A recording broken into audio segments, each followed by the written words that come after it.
একজন গরিব মানুষ এক চড়ে 7টা মাছি মেরে ফেললো। এতে তার মনে হলো যে সে একসাথে 7টা শত্রুকেও হারাতে পারবে। সে নিজের জন্য একটা ফলক বানালো এবং যাত্রায় বেরিয়ে পড়লো। সে প্রায় 3 দিন আর 3 রাত হারলো, কিন্তু রাস্তায় কাউকে পেল না। শেষে সে একটা কুয়োর পাশে ঘুমিয়ে পড়লো। রাত হলে এক রাক্ষস পানি তুলতে এলো। সে ফলকে লেখা দেখলো, একসাথে সবাইকে হারানো মানুষ। রাক্ষস ভয় পেয়ে গেল। তার মনে হলো এই মানুষ নিশ্চিত অজয় যোদ্ধা। তাই সে ঠিক করলো লোকটাকে জাগানো উচিত নয়। এমন সময় গরিব মানুষটা জেগে উঠলো। রাক্ষস তাড়াতাড়ি বলল, তুমি খুব শক্তিশালী, যদি তুমি প্রতিদিন আমাদের জন্য পানি তোলো তাহলে রাক্ষসরা তোমাকে পুরস্কার দেবেন। গরিব মানুষটার কাছে এটা একটা ভালো সুযোগ মনে হলো, আর সে রাক্ষসদের সঙ্গে এক রহস্যময় জায়গায় চলে গেল। রাক্ষসদের রাজা তাকে জিজ্ঞেস করলো, তুমি বিনিময়ে কি চাও? মানুষটি বলল, একটা সোনা ভরা ঝুড়ি, যাতে বসে আমি বাড়ি যেতে পারি। ব্যাপারটা মেনে নেওয়া হলো। তাকে এক মহিষীর চামড়া দেয়া হলো। মানুষটি ভাবলো, খালি চামড়ায় যদি এত ভারী হয় তাহলে ভরা অবস্থায় কেমন হবে। তাই সে কোদাল দিয়ে কুয়োর চারিপাশে খোঁড়াখুড়ি শুরু করলো। নিচে বসে থাকা রাক্ষসরা ভাবলো, লোকটার অনেকক্ষণ হয়ে গেছে, ফিরছে না কেন? তখন এক শয়তান তাকে দেখতে এলো। সে জিজ্ঞেস করলো, তুমি মাটি খুঁড়ছো কেন?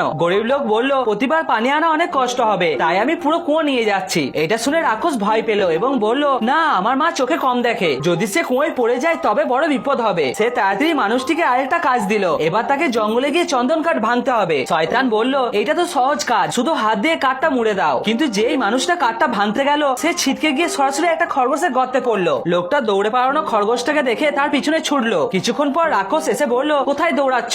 লোকটা বলল, এই খরগোশের পিছনে আমি পুরো জঙ্গল পার হয়ে এলাম, কিন্তু এখনো ধরতে পারিনি। এটা শুনে রাক্ষসটা ভয় পেয়ে গেল। সে নিচে গিয়ে সবাইকে বলল, মানুষটাকে তাড়িয়ে দাও, ও আমাদের থেকেও বড় রাক্ষস। কিন্তু মানুষটা রাজি হলো না। সে বলল, আমি এখনো এখানকার সবচেয়ে শক্তিশালী রাক্ষসের সাথে লড়াই করিনি। এটা শুনে সবচেয়ে শক্তিশালী রাক্ষস সামনে এলো এবং এক প্রতিযোগিতা ঠিক হলো। শর্ত ছিল, যার চাবুকে আঘাত সবচেয়ে শক্তিশালী হবে সে জিতবে, আর যে প্রথম আ বলবে সে হেরে যাবে। তারা পাহাড়ে গেল। শয়তান বলল, তুমি আগে চাবুক চালাও। কিন্তু মানুষটা বলল, আমি একসাথে 7 জনকে হারাতে পারি, তাই আগে তুমি মারো। শয়তান চাবুক এত জোরে চালালো যে সে মাটিতে লুটিয়ে পড়লো। এবার মানুষের পালা এলো। সে বলল, তুমি চোখ বন্ধ করো, আমি চাই না ভুলে তোমার চোখ নষ্ট হয়ে যাক। শয়তান চোখ বন্ধ করতেই মানুষটা গাদা দিয়ে তার মাথায় জোরে আঘাত করলো। শয়তানের মাথা ফুলে উঠলো আর সে ব্যথায় চিৎকার করে উঠলো। শেষ পর্যন্ত মানুষটা 7 রাক্ষসকে হারিয়ে দিল। রাক্ষস রাজও তার প্রতিশ্রুতি রাখলো। একটা ঝুড়ি সোনায় ভরে তাকে দিল এবং সেই সোনার ঝুড়ির ওপর তাকে বসিয়ে বাড়ি পাঠিয়ে দিল।